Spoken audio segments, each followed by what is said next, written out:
So I gave out more than half of my clothing and I regret it. And today I'm just going to be sharing what this experience has taught me and just the fact that I'm going through something I actually didn't expect that I would go through.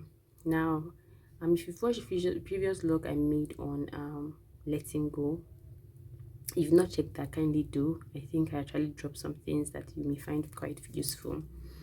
I shared that there that I know I struggled with the habit of hoarding the things that I had, and it was something that I felt a lot of internal shame about as well, because it also felt like something was wrong with me. Like, why couldn't I just part with things? Why was I so attached to the things that I had? And I remember particular phase in my life, I really didn't want to have a lot of things. I just wanted to have few things because I felt it will help me not to accumulate things.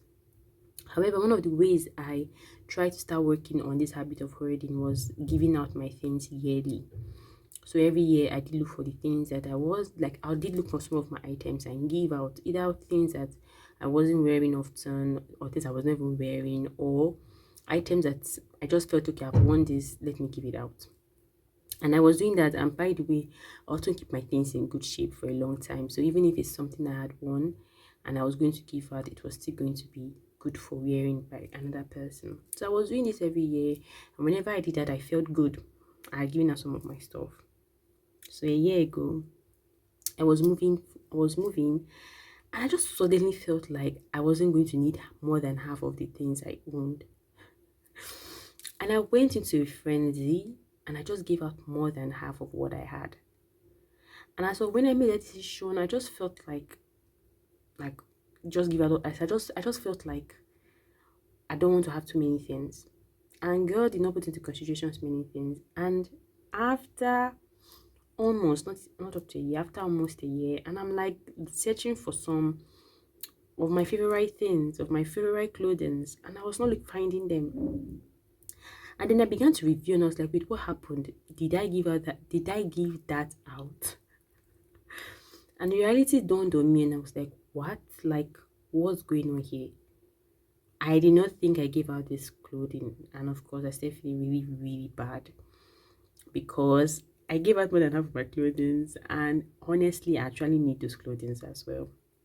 And of course, being the very unique person that I am, I'm not saying you're not unique, but this is just about how I want to describe myself. But being the person that I am, I was really struggling mentally. Like, I felt so bad, and I felt bad for making such drastic decisions.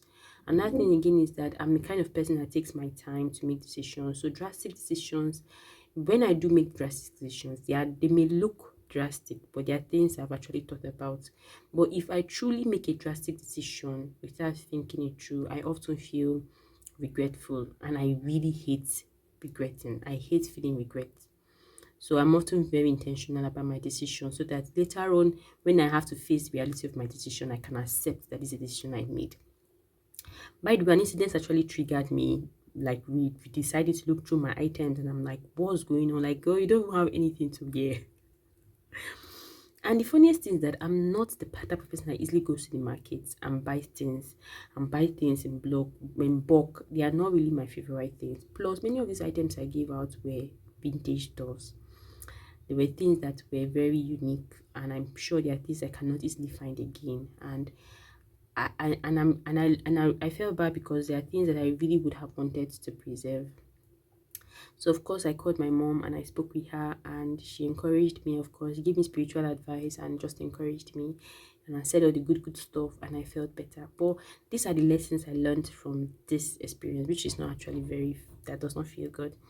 One, don't whenever you are trying to like correct something about yourself you feel you need to improve or change on, take it gradually. Like, don't do anything because you want to make a point to anyone. Take it gradually with yourself. I had a lot of internal shame for keeping things for a long time, and it made me feel like I needed to give away most of my stuff in order to feel like I didn't feel attached to anything. However, in retrospect, there was nothing wrong in valuing the things I had. it was shown in how well I kept my things and how good they looked even after very many years.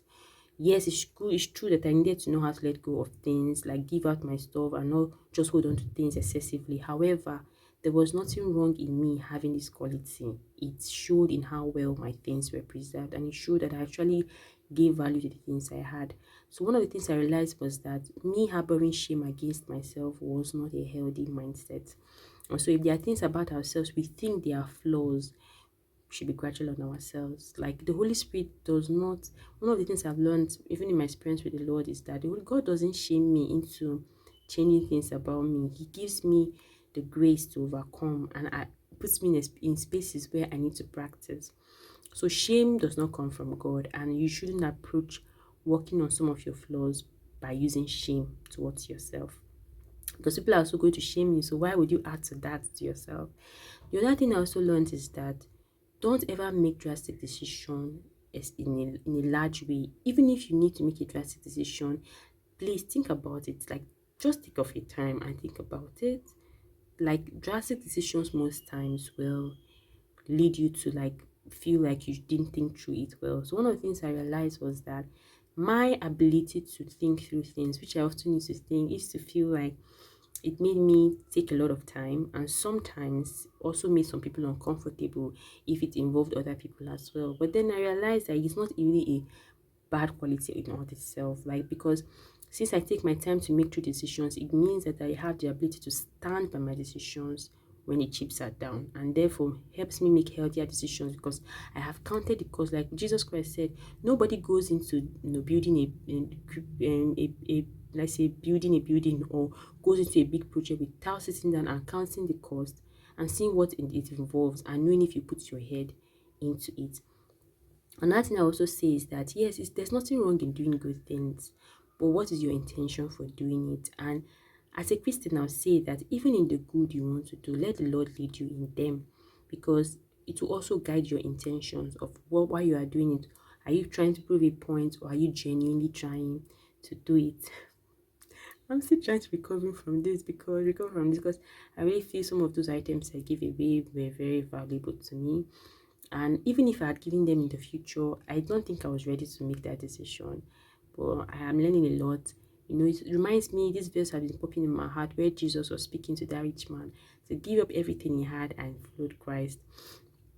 And I know that sometimes in our work with Christ, there are things we need to give up that really mean a lot to us. And even when those decisions come and we are strongly prompted to do them, God will give us the grace to do them, so that we don't attach ourselves to things, but we attach ourselves to purpose.